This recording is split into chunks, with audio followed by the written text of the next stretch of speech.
Hi, I am Hossein Hariri, and this is a video from Zal Yafte Academy. www.zalacademies.org. Check the description of this video before starting to watch it. If you are using a computer, the description is at the bottom. Click Show More to see more of the description. If you are using a tablet or a mobile, click on the little arrow at the bottom right to view the description at the bottom or on the right of the video. This is part 2 of lecture 2. In this part, shortly you will be prompted to pause the video, go back to the table in lecture note, and write the values of the numbers you are asked, and then come back. Pause now.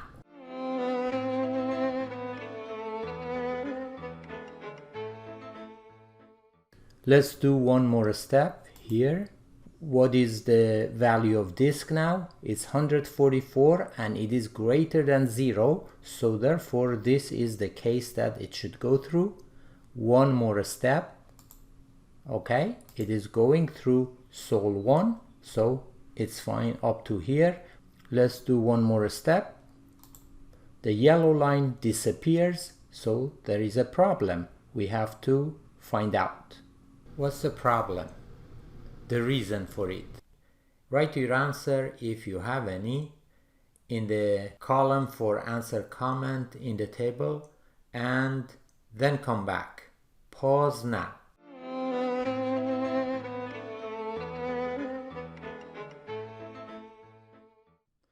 The problem is with this worksheet function .sqrt.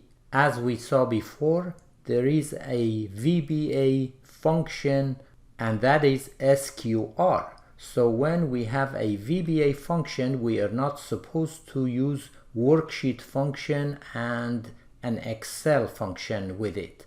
So therefore let's correct this, and here we are gonna have just SQR of disk and this one as well. That is okay. Let's go and call the function again and start all over. Here it gives us a chance to step through, and we are gonna go through steps, go through disk and more. And at this time let's practice immediate window as well. So let's open immediate window and let's use debug.print and print some values. So if I have debug.print of disk, let's see. Okay, it gives me 144, so we have value for that. Let's adjust this a little bit. Okay. And step one more, it goes through Sol again, and we have value for Sol 1, which is 12, and Sol 2 is still 0, and one more step, and it goes through and it bypasses these two cases because they don't apply. End case and that and end function, and here we should have some results when we come to the end of the function.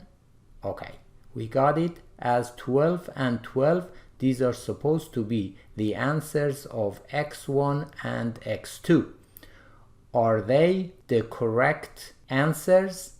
No, because the answers supposed to be 3 and minus 3.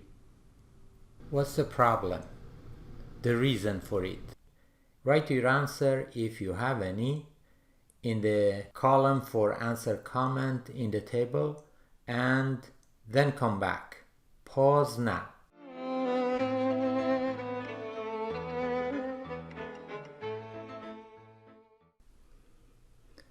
The problem is a math notation problem because we need to have a parenthesis around the numerator and the denominator to get the correct result. So let's here, put a parentheses and then add another one here and around 2a. Do the same for sol2, and let's go and call the function again and start all over. It's going through smoothly. It produced 3 but not -3. So what is the problem? Because output is directed to a row, sol. So we need to add a worksheet function transpose here and then come and do it again. So let's go to worksheet function transpose and sol in parentheses, and let's do the problem again. Call the function and step through it.